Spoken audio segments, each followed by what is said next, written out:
agape vient du verbe grec agapao, qui veut dire aimer.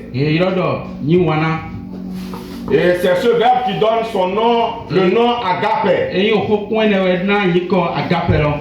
Qu'on appelle amour en français. Et chacun peut maintenant le traduire dans sa langue ce matin. Les Anglais vont dire love. Les Yoruba vont dire Ife. Et les Bou vont dire Waina. Alléluia. Mais agape n'est pas le seul amour. Non. Chaque amour a son sens profond dans la Bible, dans la compréhension biblique. Nous allons voir quelques amours. On a l'amour Stoge,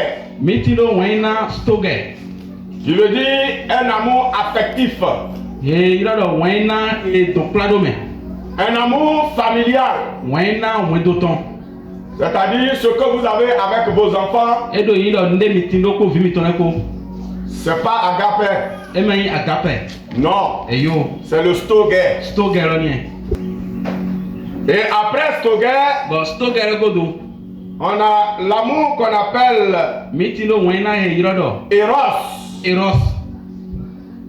Eros, c'est l'amour passionnel. Le désir. C'est le Eros qui a amené Augustin à se marier avec Madvige. On a le l'amour filia. C'est l'amour, c'est l'amitié, il y a la bienveillance. C'est l'amour mutuel. C'est de l'estime. Quand je suis en amitié avec un homme, Eros ne peut pas marcher là. Non, c'est le filia. Alléluia. Parce que je l'estime.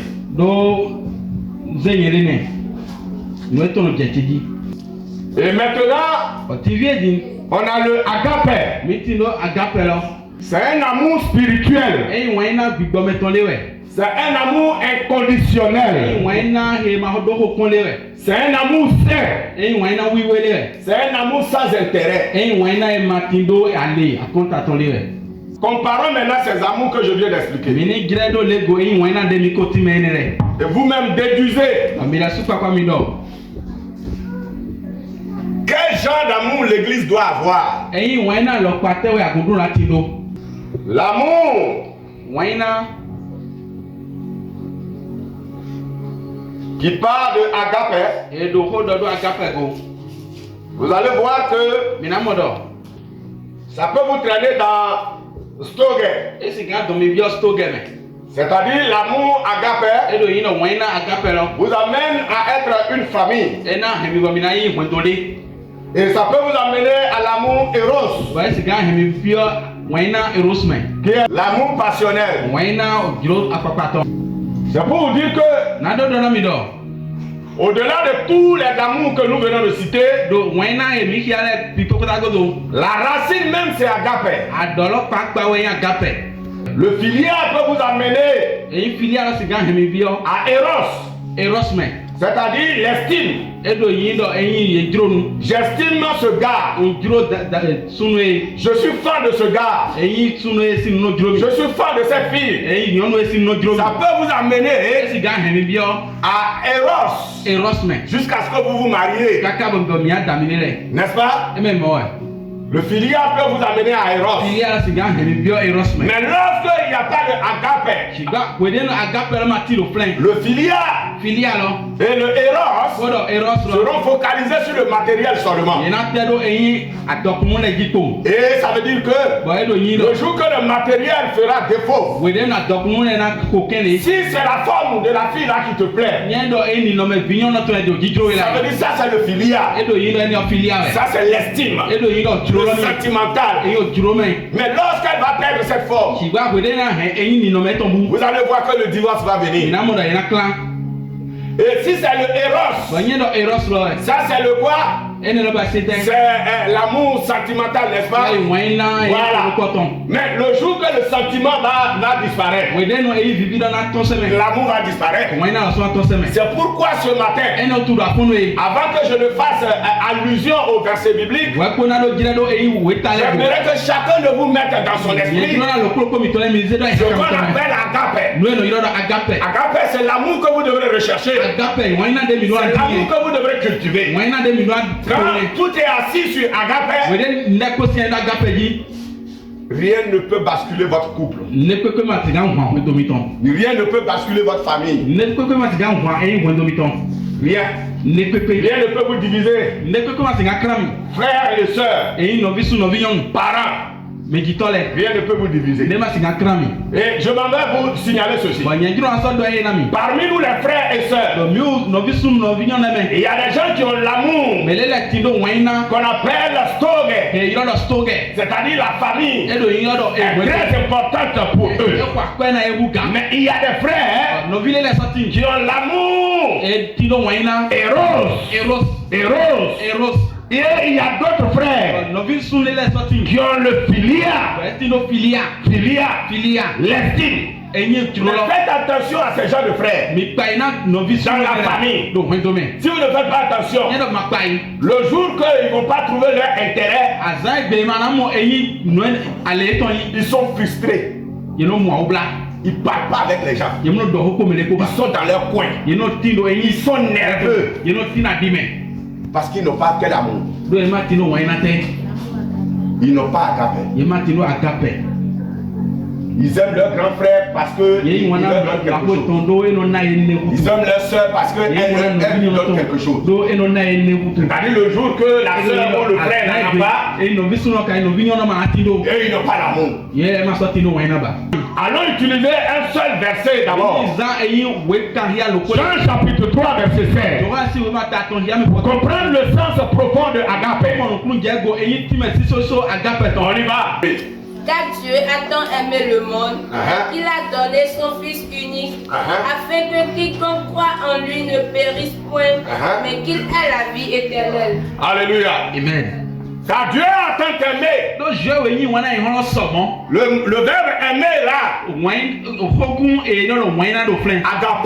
agapao, qui donne agape, veut dire que Dieu n'a pas aimé le monde parce que le monde a quelque chose qu'il donne à Dieu. Dieu n'a pas aimé le monde parce que le monde a quelque chose qui séduit Dieu. Dieu a aimé le monde de façon inconditionnelle, de façon illimitée, sans hypocrisie. Dieu a aimé le monde. Dieu a aimé le monde. Et pour prouver cet amour, agape, Dieu va donner son fils. Dieu va donner son fils. Jésus-Christ est la révélation de l'amour de Dieu pour nous. Jésus-Christ est la preuve de l'amour de Dieu pour nous. L'amour inconditionnel. L'amour spirituel de Dieu. L'amour divin de Dieu. Que Dieu a manifesté à ce monde. C'est Jésus-Christ. Alléluia. Amen. Ici, il ne s'agit pas de l'amour simple. Non. Ici, il s'agit d'un amour fort, un amour véritable, un amour véridique, un amour qui défend, C'est cet amour-là que tu as manifesté au monde. En nous donnant Jésus-Christ. C'est un amour qui n'est pas sélectif. L'agape n'est pas sélectif. Agape ne connaît pas le nom de famille. Agape ne connaît pas la beauté. Agape ne connaît pas le rang social. Agape est un amour pur et donné sans aucun jugement et préjugé. Oui, bien aimé. Agape ne juge pas. Agape ne juge pas. Agape ne jette pas de mensonges sur l'autre. Agape ne fait pas pleurer quelqu'un. Agape n'est pas là pour rendre quelqu'un malheureux. L'amour agape, c'est un amour qui accepte tout le monde. Chacun selon son comportement. Chacun selon son caractère. Chacun selon sa manière. Et agape est correctif. Agape améliore. Agape soigne. Agape guérit. Alléluia. Si vous allez vivre dans une église sans être l'amour agape, je vous prie de retourner dans vos familles. Et je vous prie d'aller être sorcier. Parce que être dans l'église sans avoir agape ne représente rien. Et c'est ainsi que l'évangéliste Jean, on va voir ce que Jean a dit de Jésus. On y va. Jean chapitre 13, verset 34. Et Jean 15, 12. Je vous donne un commandement nouveau. Oui. Aimez-vous les uns les autres. Comme je vous ai aimé. Amen. Vous aussi, aimez-vous les uns les autres. Alléluia. Amen. Qui est-ce que nous avons donné à Jésus pour qu'il puisse nous aimer? Qu'est-ce que nous lui avons donné? Qui a fait une offrande? Qui a donné quelque chose? Au contraire, c'est lui qui nous a donné sa vie. Et nous devons savoir que jusqu'à la mort, c'est agape qui a conduit Jésus jusqu'à se sacrifier pour les Béninois, pour les Juifs, pour les Européens, pour chacun de nous ici ce matin. La force de Jésus, c'est agape. C'est agape. Et il dit, il nous donne agape comme son commandement, comme la manière lui nous a aimés, sans rien espérer de nous. Nous devons nous aimer comme ça. Nous devons nous aimer comme ça. Aimons-nous sans rien espérer. Aimons-nous sans rien espérer. Aimons-nous même si on n'est pas venu de la même famille. Aimons-nous même si on n'a pas le même âge. Aimons-nous même si on n'a pas le même niveau. Voilà l'amour que Christ donne à son église. On y va le verset chapitre 15, verset 12. C'est ici mon commandement. Oui. Aimez-vous les uns les autres. Oui. Comme je vous ai aimé. Aimez-vous les uns les autres comme je vous ai aimé. Jésus répète encore l'amour que tu dois avoir dans ton cœur ce matin. Il dit c'est le plus grand de son commandement. La dîme ne vaut rien. La dîme ne vaut rien si ce n'est pas l'amour. Les enfants ne valent rien s'il n'y a pas l'amour là. Si vous ne vous aimez pas, toi et ton mari, ta femme et toi, pourquoi vous faites les enfants? Ils vont souffrir. Et cela explique aujourd'hui, ou bien ça fait partie du taux de banditisme, du taux de criminalité. Parce qu'il y a eu beaucoup d'enfants qui ne sont pas nés dans l'amour. Il y a beaucoup d'enfants qui n'ont pas été éduqués dans l'atmosphère de l'amour. Papa et maman n'ont jamais ri ensemble. Les enfants sortent seulement. Ils viennent seulement. On fait les enfants seulement. Vous allez voir des sœurs et des frères dans l'église. Malgré tout, ils ne rient pas. Ça vient de la base. Les parents n'ont pas ri. Ils ne se sont pas amusés. Quand le mari est au salon, la femme est dans la chambre.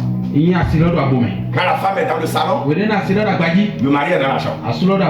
Le mari même va rire dehors avec les amis. Mais à la maison, il ne rit pas. Alléluia. Amen. Ces gens d'enfants, ils deviennent des enfants sans pitié. Le rire éduque.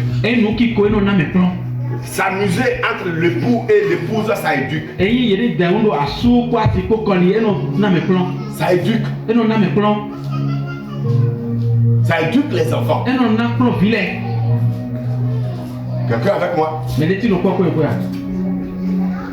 Vous qui êtes toujours, vous êtes toujours serrés comme ceinture.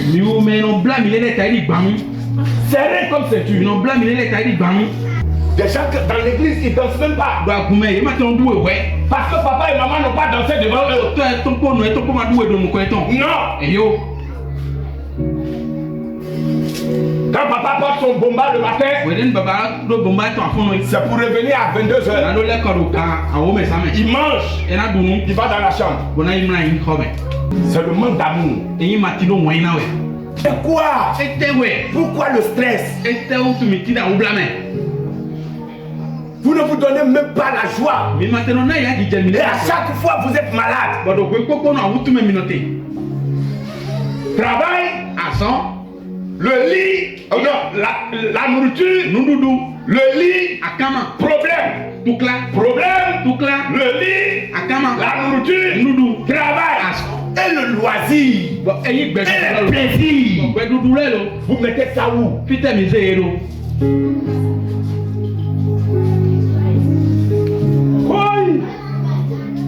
C'est comme si c'est quelqu'un qui vous a dragué à l'autre. On vous a forcé. Pierre va nous donner le vrai sens de agape. 1 Pierre chapitre 1 verset 22. On y va. Ayant purifié vos âmes en obéissant à la vérité pour avoir un amour fraternel sincère, aimez-vous ardemment les uns les autres de tout votre cœur. Aimez-vous ardemment. Aimez-vous ardemment. Les uns les autres. Aimez-vous ardemment.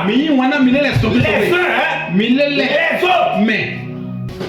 Ce que vous attendez d'abord là, c'est quand ta soeur est malade, c'est quand ton frère est malade, que tu vas commencer à courir de gauche à droite pour lui montrer que tu l'aimes.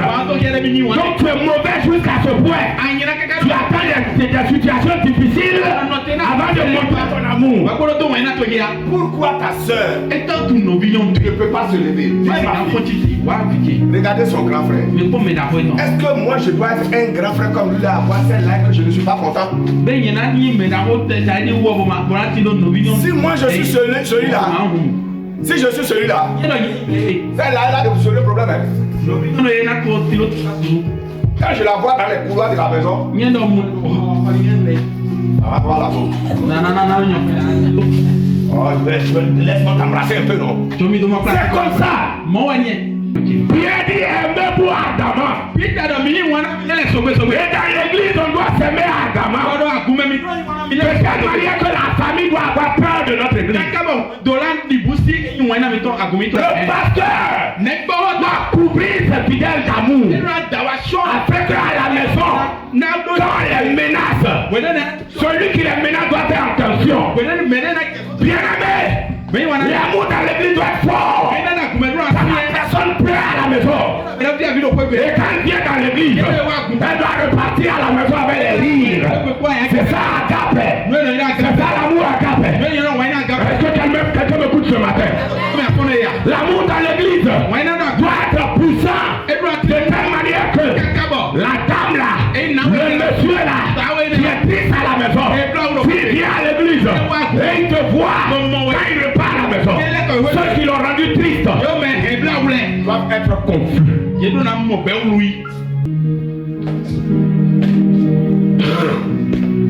Mais si l'église doit faire pleurer les gens, ils ne vont pas venir. Moi-même, mon gars, je ne vais pas voir. On y va dans 1 Jean 4, 7 à 8, on y va dans Bien-aimés, aimons-nous les uns les autres. Aimons-nous les uns les autres. Car l'amour est de Dieu. Et quiconque aime est né de Dieu et connaît Dieu. Amen. Celui qui n'aime pas n'a pas connu Dieu, car Dieu est amour. Amen. C'est un principe de Dieu. Si tu n'aimes pas, tu n'es pas de lui. Tu peux venir dormir à l'église. Tu peux donner des offrandes. Tu peux donner des dîmes. Tu peux donner tout ce que tu veux. Mais quand tu n'as pas l'amour, je considère tout ça comme zéro. Et je ne parle pas de l'amour, ni des héros, ni de quoi encore? Je parle de quoi? Agape. Si tu n'aimes pas, tu n'es pas de Dieu. Si tu n'aimes pas quelqu'un, celui qui est à côté de toi, si tu n'aimes pas celui que tu vois, tu n'es pas de Dieu. Si tu n'es pas de Dieu, alors qui va t'appeler chrétien? C'est toi seul qui va t'appeler chrétien. Alléluia. Amen. Et il va aller plus loin. Pour nous autres qui sommes là et nous disons que chacun a son Dieu dans son cœur. Moi je sais que j'aime Dieu, c'est tout. Je ne viens pas à l'église pour quelqu'un. Je viens à l'église pour mon Dieu, c'est tout. Écoutez ce que Jean a dit. Le même chapitre, verset 20. Si quelqu'un dit j'aime Dieu et qu'il haït son frère et qu'il n'aime pas son frère qui est son frère, oui, c'est un menteur. Car celui qui n'aime pas son frère qu'il voit, comment peut-il aimer Dieu qu'il ne voit pas? Aïe aïe aïe. Il dit, si tu n'aimes pas ton frère que tu vois, et tu dis tu aimes Dieu, comment tu vas aimer quelque chose que tu ne vois pas? Vous savez ce qui amène l'amour? Il y a ce que les yeux voient, et il y a ce que les oreilles entendent. Voilà les deux chemins par lesquels l'amour vient. Il y a des personnes quand elles parlent, leur manière de parler te plaît et tu les aimes. Et il y a d'autres, quand tu les regardes comme ça, tu les aimes. Toi, tu ne vois pas Dieu. Comment tu peux l'aimer? Et tu aimes celui que tu vois. L'église devrait avoir comme loi ou commandement inscrit dans le cœur de chaque fidèle.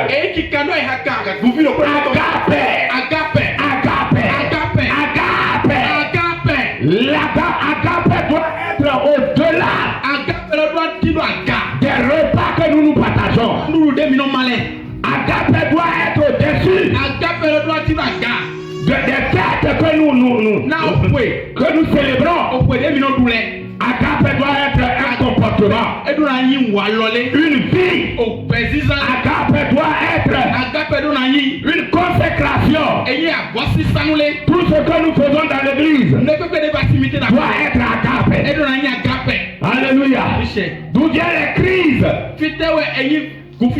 et les crimes dans le monde, dans nos familles, dans nos églises. C'est le manque de l'amour. C'est le manque d'agape. Quand on n'a pas l'amour, on ne peut pas,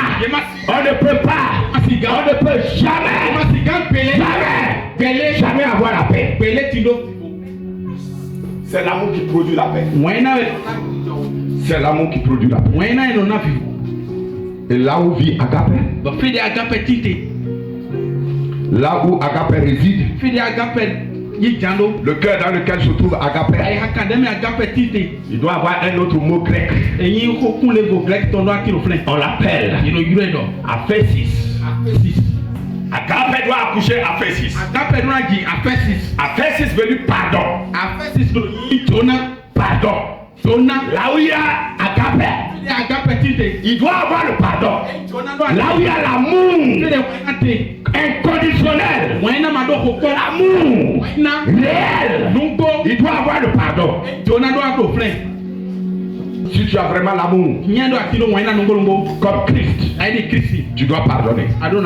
Et le jour que quelqu'un t'offense et que tu pardonnes, c'est le jour là que tu as commencé à ressembler à Jésus. Tu as commencé à ressembler à Jésus. Alléluia. Agape n'a pas de famille. Non. Agape n'a pas de race. Le pardon n'a pas de famille. Le pardon n'a pas de race. Le pardon n'a pas de race. Alléluia. Amen. Agape donne l'union. Agape donne l'aide. Agape donne le soutien. Agape donne la joie. Agape donne l'évolution. Agape donne le progrès ensemble.